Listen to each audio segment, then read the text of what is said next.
Hey you guys, welcome back to another sports stuff video. Today we're talking about the Cincinnati Bengals and their offseason plan to fix this team and make it back to a Super Bowl to really capitalize on Joe Burrow, T. Higgins, and Jamar Chase.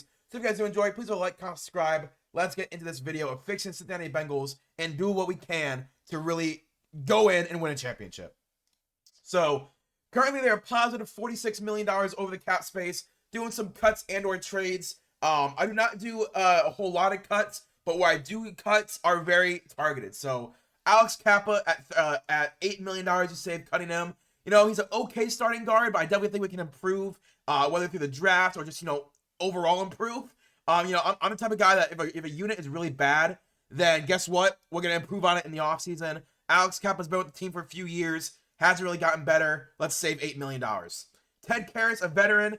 Again, he's not really starting anymore, and when he does start, he's not the best. He's definitely more of a veteran guy. $5 million you can save cutting him. Cordell Volson, a complete bust of a draft pick. Let's just cut him, get off the team, save $3.5 million. Drew Sample, backup tight end, not really getting any playing time. So just cut him, save $2.7 million. And Sheldon Rinkins, who's already been cut off this team, cut him, save $10 million. So right there, you save $30 million additional to what you already had. That's pretty damn good. I'm not gonna lie to you. That's pretty damn good. Next, we'll be cutting Sam Hubbard. Last year, had 30 tackles, 2 sacks, 1 forced fumble, 21 run stops, and 18 pressures. By far his worst season in the last 4 years. Before that, he averaged 40 pressures a year, and this past year just absolutely tanked for whatever reason. So we're going to save $19 million trading him, because I do think for how much he's making next year, there's a lot of teams that need another edge rusher that would want Sam Hubbard, and you can get a draft pick out of them. So Seattle is going to be trading for Sam Hubbard, and Cincinnati gets a 2025 4th-round pick, number 136. He saved $10 million against the cap, and Seattle gets a starting edge rusher. That's a pretty win-win move, in my opinion. Next, we're going to do some restructures. I'm going to restructure Joe Burrow, another $20 million in cap space, meaning I just open up $105 million in cap space from all the cuts and trades. So I open up $60 million. That's a home run hit. And with that re-signing money, so we've cut most of our offensive line that has been underperforming for years. We cut a D tackle. We traded a defensive end. What's the first thing I'm going to do?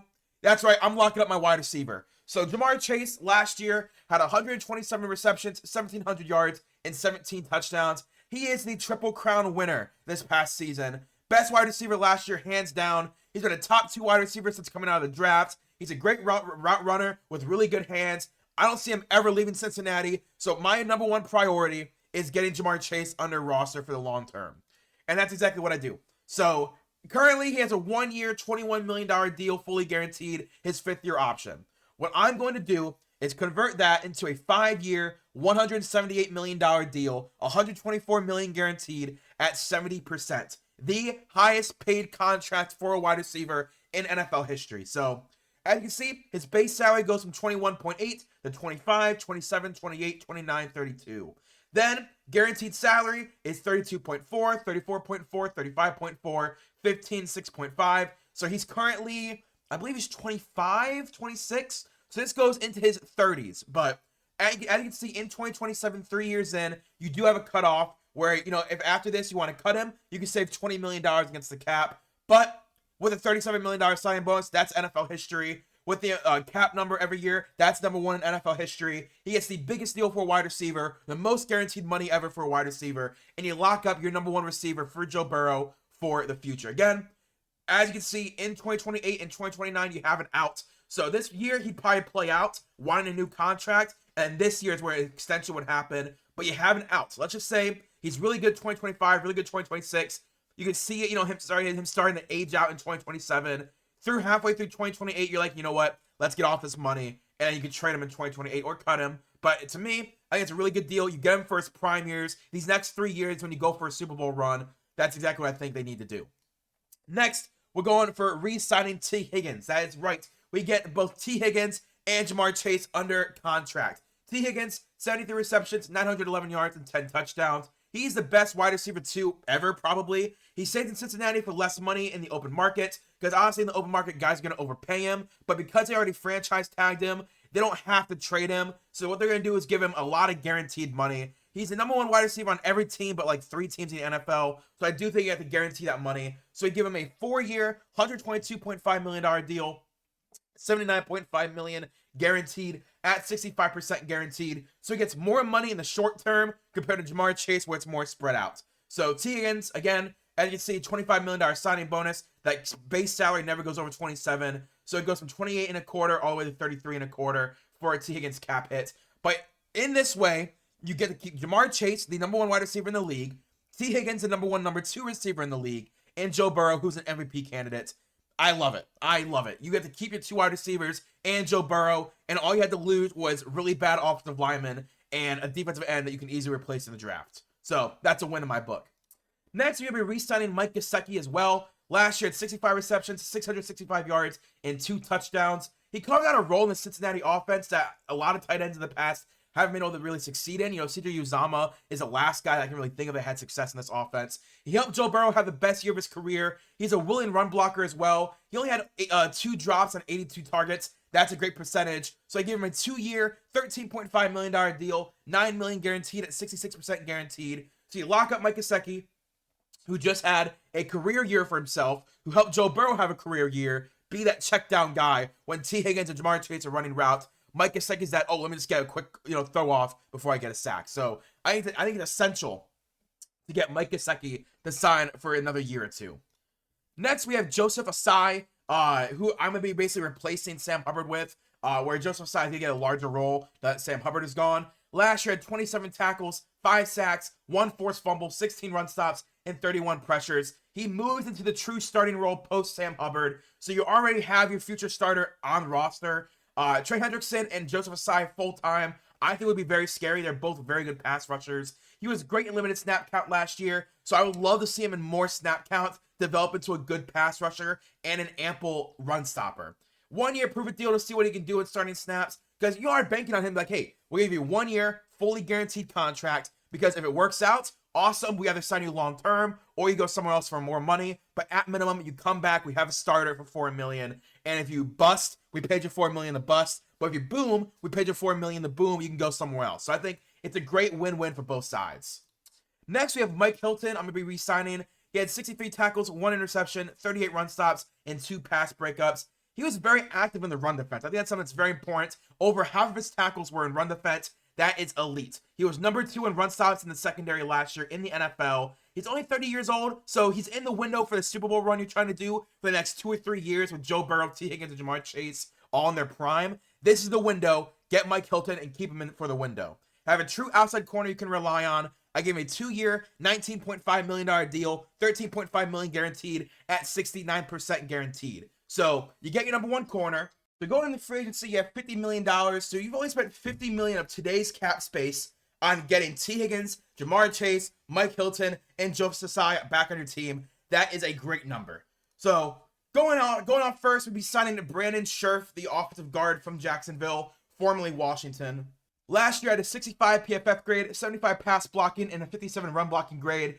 He's been rotting down in Jacksonville the last few years, since him and Washington swapped guards. They literally swapped guards. Like Brandon Scherff, and I forgot there was a Jacksonville guard that went to Washington, and Washington Brandon Scherff went to Jacksonville. But he's been rotting down in Jacksonville the last few years. He allowed 0 sacks last year, so he's still a really good pass blocker. I can see a return to Washington for a swan song year of him saying, you know what? Let's go for a Super Bowl win. Let me bolster this offensive line of the team that drafted me. I can see that happening, but I think it's another vet that Cincinnati could sign to a larger deal and start. I do think there's another vet that Cincinnati could sign to a larger deal and start, but for this, I think Brandon Scherff needs to come to Cincinnati. They have shown an inability to draft and develop their own guards and offensive linemen in general. So free agency it is to fill in those holes. I give him a 1-year, $7 million deal for Brandon Scherff.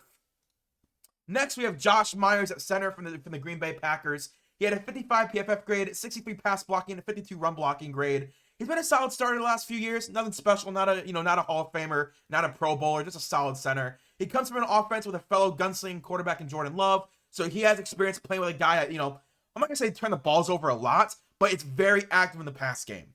The run games are very similar too, with Josh Jacobs and Chase Brown. Very similar run games. He was slotted in like a glove, a perfect fit in my opinion. I gave him a 3-year, $26 million deal, $17 million guaranteed at 65% guaranteed. I think it's a great deal. Again, you get a starting center, a starting guard for what? Less than, let's say 7.5. and 7. So for $15 million, you get 2 starters on the offensive line that are upgrades to what you had last year. That's an A+ hit, from my opinion. Next is going to be Levi Onwuzurike. We're going to be signing. He had 21 tackles, 3 sacks, 1 forced fumble, 18 run stops, and 45 pressures last year. He is a great young D tackle that you can develop. So we have BJ Hill and Sheldon Rankins are not cutting it. I cut Sheldon Rankins. I let BJ Hill walk in for agency. So for this, Levi Onwuzurike slots in as a day 1 starter. Draft someone to pair next to Levi for the future, and you know you can bank on Levi for being that great run defender and really good pass rusher, and you can just bank on that while you develop someone right next to him. He's a great run stopper, a budding pass rusher. I'm doing this 10 times over and over and over again. 3-year, $24.5 million deal, $17.5 million guaranteed. That is 73% guaranteed. And I will say, in this video, I had the Bengals signing Zach Martin for $15 million. Now, Zach Martin retired, so add $15 million onto the cap space. So that is $40 million I still have the Bengals having. So I would probably go out and sign maybe someone like James Daniels, right? Another offensive lineman from the division. Maybe that's something you could do. But I did have them signing Zach Martin. So $25 million was original, and I was going to let it roll over. Add another 15, that is $40 million in cap space. I would probably go and sign some fringe roster guys. Maybe sign another running back, sign another tackle for insurance, sign some more defensive players. But yeah, $40 million, that's a great number to go into the draft with.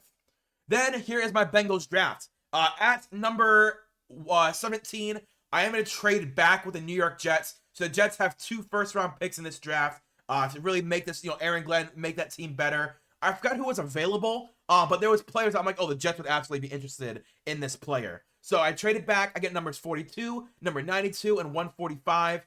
Yes, it is a first-round pick. Maybe you should get a little bit more. But for me, I thought 17. There's nothing that Bengals would want at 17.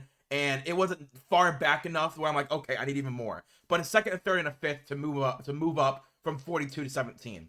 So at number 42, I grab Donovan Ezerauku from Boston College. Donovan is a very, very good, consistent pass rusher. He consistently gets 25 pressures a year. He has a compact frame that he uses to his advantage. He's great in the run game, and he uses that speed and small frame to bull rush blockers effectively. I think Donovan is a perfect fit in this Bengals defensive line. So whether he's the future Joseph Ossai replacement or the future Trey Hendrickson replacement, I think Donovan is perfect for this defense. Then at number 49, grabbing Derek Harmon. He's a prototypical 3 tech, but I think he can make the move to 4-3 D tackle. I see him as a day 1 starter next to Levi Onwuzurike. He is an elite pass rusher, very good run defender, and he's very powerful. I think him next to Levi, nothing's getting past him in the run game, and they're both good enough pass rushers that they would cause havoc to where the edge rushers could get a little bit more help. Then number 81, grabbing Devin Neal from Kansas. Devin Neal is a good route runner. He's explosive past the line of scrimmage. I think he is at his best on the outside of the numbers, negating blockers, sorry. So as he's on obviously on the outside of the numbers on the sideline, I think he has great sideline speed. And again, a workhorse back at number 81, the pair next to Chase Brown for the future. I like that at 81. Then at number 92, again, with the pick you got from the trade with the Jets, I grabbed Tate Ratledge, a starting level guard, in my opinion, from Georgia. Tate, lots of playing experience, a 6'6", 320-pound frame, really good, in my opinion. Don't see him not starting somewhere. I think he's one of those guys that fall in the draft, in training camp, beats out whatever veteran you have opposite of him, and ends up starting day 1. So I think it'd be now Tate Ratledge, Josh Myers, and Brandon Scherf is the interior offensive line. I think that is better than what you had last year, and Alex Kappa, Ted Karras, and Cordell Volson. That's better in my opinion. Then at 117, grabbing Barrett Carter from Clemson. Barrett Carter, great run defending linebacker. They already have pass coverage linebackers in Logan Wilson and Jermaine Pratt. Now, I don't know if Jermaine Pratt is going to actually get traded. I see more of him getting an extension. But Jermaine Pratt and Logan Wilson are more coverage guys. I get Barrett Carter and heads up Kobe King to be more of those run defending guys. So they fill a role day 1. And I see them both as high-end rotation guys, first year or even, into the second year. Then at 136, like I said with Barrett Carter, Kobe King, amazing run defender, but he actually has better coverage ability than Barrett Carter day 1. He had 15 coverage stops last year. That was top 30 in college football. He never left the field for Penn State. He was a starter for their run snaps and their pass snaps. He has sideline-to-sideline speed. I think Kobe King could end up being a better pick than Barrett Carter, and you get him later in the draft. Then at 145, grabbing another defensive end in Tyler Barron from Miami. Great rotation pass rusher. He has a high-end edge ability. Not the best at run defense, but I do see him as a situational pass rusher of like, hey, if we need to get to the quarterback and, you know, we just want to throw as many guys out there, I think Tyler Barron could easily get some snaps like that. Then at 154, grabbing my guy, CJ West at 154. He's not going to be available at 154, but if he is, this is a grand slam home run pick. He's a great run defender for years in college football. He fills the role day one. You know, maybe not going to be a starter day one, but him and Derek Harmon, I think, could easily be the guys that are rotating out snaps year one. Then at 193, final pick of the draft, grabbing Oronde Gadsden II from Syracuse. This offense is very pass heavy, and Oronde Gadsden is one of the best pass catching tight ends in this class. He's more of an outside tight end than an inline. You know, he's not a Rob Gronkowski catcher. He's more of a Travis Kelce catcher, actually running real routes. He had 900 yards last year, and 2 of his last 3 years, he had 900 yards when he was healthy. He's a real receiving threat, and I think at 193, him and Mike Gesicki for the future. Again, trying to maximize this window that you have right now with this core. So if you guys enjoy it, please like, comment, and subscribe. Let me know in the comments down below what you would do different. You know, obviously, with $40 million in cap space, you can add a lot of more talent on 1-2 year deals. And you extend Jamar Chase, you extend T. Higgins, you have Joe Burrow. That's all you need, and you just fix his defense. And as you can see, I invest heavily in the defense through the draft. And that's what you have to do. Spend money on the offense, invest in the draft on the defense. Because you're having issues drafting offensive linemen, just keep signing offensive linemen and draft defensive players. Because you're doing pretty well on the defensive side of the ball. But yeah, that's what I'm going to be doing. Let me know what you guys think down in the comments down below. I'll see you guys later. Peace and bye.